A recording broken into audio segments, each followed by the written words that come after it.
Today we will be learning about nitrogen dioxide. NO2 negative is made up of 3 atoms and is one of the known 6 widespread air pollutants.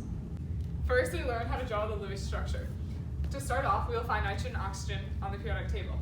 N is in column 15, meaning it'll have 5 valence electrons, and oxygen is in column 16, meaning it'll have 6 valence electrons. In order to find out how many valence electrons are in this compound, we will add up the valence electrons from each individual atom. Since nitrogen has 5 valence electrons, we'll multiply that by 1, and since there are 2 oxygen atoms, we'll multiply that by its 6 valence electrons. Therefore, 5 plus 12 gives us 17 valence electrons. However, we have the extra negative, adding 1 more electron. The total valence electrons for NO2 negative is 18. Alright, now we'll draw the Lewis structure. We'll start with nitrogen in the middle because it's the least electronegative. Then we'll add oxygen on either side. Next, we'll add in our valence electrons.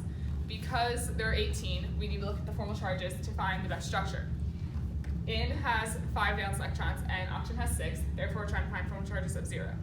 So we'll start with our bonds in the middle, but we know that we have to add a double bond. Then we'll put 2 valence electrons on 2 sets on this oxygen and 3 sets over here. And then we'll need 1 lone pair on nitrogen.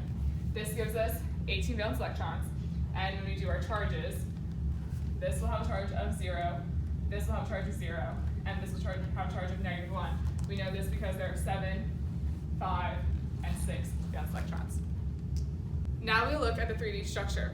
In this model, the orange is representative of nitrogen and the red balls are representative of oxygen. As we can see here, there are 3 bonding sites.